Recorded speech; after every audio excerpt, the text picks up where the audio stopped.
3, 2, 1. We live in uncertain times. So what Germans and what Europeans are looking for is a continued leadership role by the United States. Steady leadership. Can Donald Trump provide that? Well, we don't know, because we don't know him. Moscow's hopes that Donald Trump is all about deals are going to be probably shattered by two facts. First of all, the Trump's idea of a deal is that he gets 100% and the other side gets 0. That's exactly Vladimir Putin's idea of a deal, too.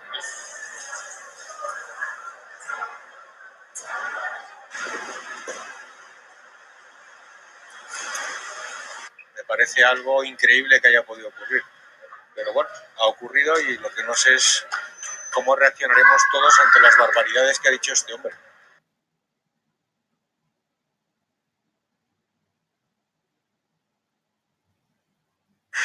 And I was just thinking a couple of days ago, what if it's President Trump? And Barack Obama is welcoming the man he says and his wife believes profoundly was trying to delegitimize him, was questioning his whether he was the legitimate president, his birth, his ancestry. They believe he is racist. Michelle Obama had given that amazing speech about at the convention.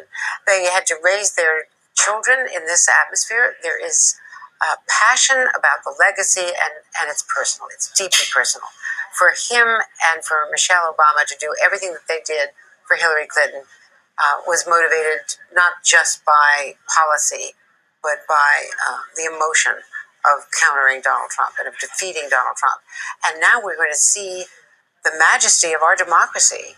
And what is it going to take for Barack Obama to welcome the Trumps? For Mrs. Obama to show Melania Trump around the White House? For that image that we've all seen on the North Portico on Inauguration Day when they come for coffee and then the two men, because now it will be a male president, get in the back seat of that limo and ride up to Capitol Hill for an inaugural ceremony.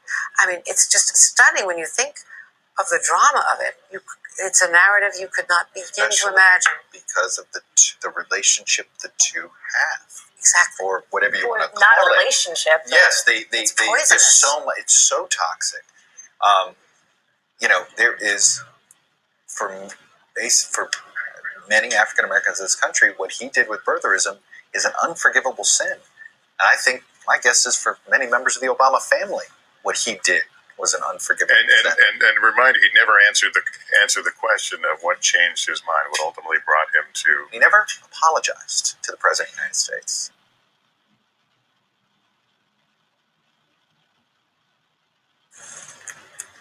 Well, one of the things we need to think about, Lester, is that now that he is president-elect, within days, Donald Trump and Mike Pence will get higher-level intelligence briefings to prepare them in transition to take office.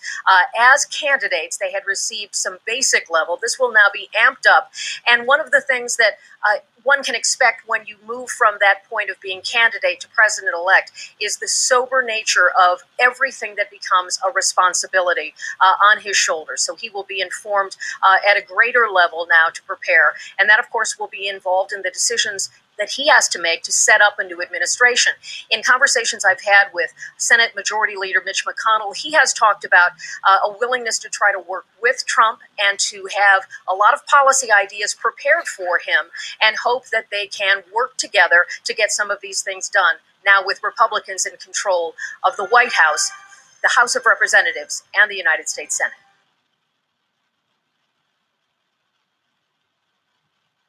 Who's the leader of the Democratic Party right now? No one. The Democratic Party is devastating.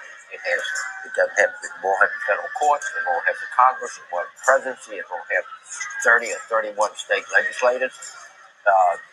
We're a party in search of a leader. It's a very, very tough time to be a Democrat. And we talk about the Senate remaining Republican. This was supposed to be the cycle for Democrats. 2 years from now, the Democrats have more exposure and more seats at stake. Right. So don't forget, midterms, now, by the way, midterms get turned upside down. That's true. It's the part, right. All of a sudden now the midterms are going to... It's a tougher challenge. It's a big No doubt, but midterms do get flipped over. Party in power now is the odds. It's almost certain that she's going to win a popular vote.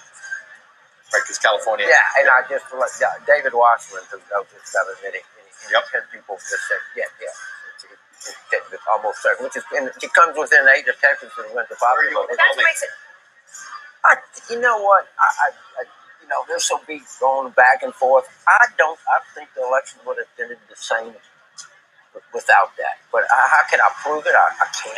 It's a guy. What do you say? A lot of Democrats are never going to believe. You know what I mean? Like, that's never going to go away. Right.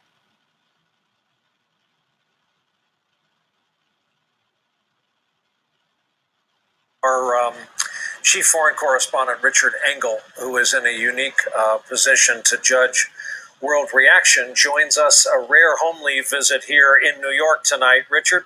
Well, I wanted to come here because I wanted to see the international reaction to this event, and we're already getting some. A British newspaper, Telegraph, saying, "Dear God, America, what have you done?" The German defense minister says this was a huge shock. The French far-right leader Le Pen congratulated Trump.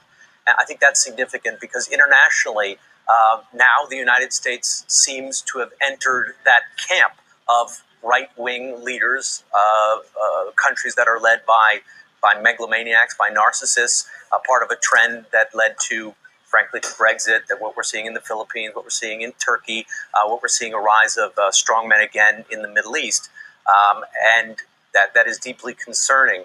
When you see world markets reacting negatively, tanking on the news of a new election, I think it shows a complete lack of confidence. And I think it's because they have experience, probably more than this country is, of what happens when you elect people who put themselves first and feel that they're at the center of the universe. This has happened many times in history, and it never goes well. Of course, he said all the right things tonight, and strongman leaders always do until they don't get what they want. And we'll have to see what happens when he's challenged. Richard, you also are incredibly well sourced in terms of national security and the military, and especially the global reach of the U.S. military and our allies. I'm wondering if you're hearing any sort of response in terms of national security folks and military response. I've been talking to very senior military people for the last several months about this issue specifically, and some of them were asking, can they continue? Can they stay in their jobs and work for this man? What happens, they wondered out loud to me, if they're ordered to go round up millions of people, put them on trains and deport them from this country? Do they follow that order? Is that order moral? Some of them have been digging out the Constitution and going through it. They're facing very deep questions about what the nature of the military will be in this country under President Trump. And some were saying, well, they should stay on in order to make sure that the ship doesn't crash, and others felt that they just had to leave or are considering leaving. We'll see if they do that. Donald Trump now famously said our generals have been reduced to rubble during the military forum.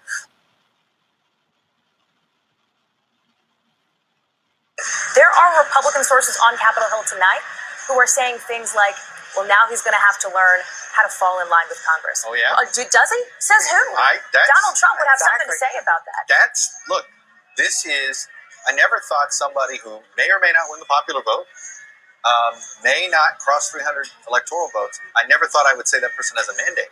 But this person has a mandate. You went to that map lately? That's a lot of red. Trump has a mandate because of how he won, and because it was in defiance of the Republican Party, the Democratic Party, the professional intelligentsia in this country, whether it's we in the news media, the academics, you name it. So he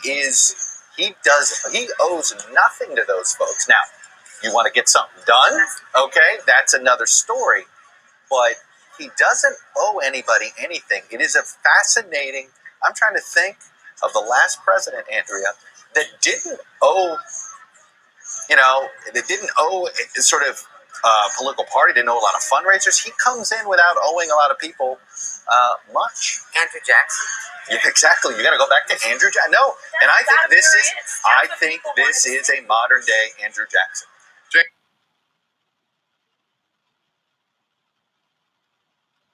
can get a sense of how big the crowd. Did some folks go home, or is that the same crowd? No. Nobody has gone home. They're starting to file out now after Donald Trump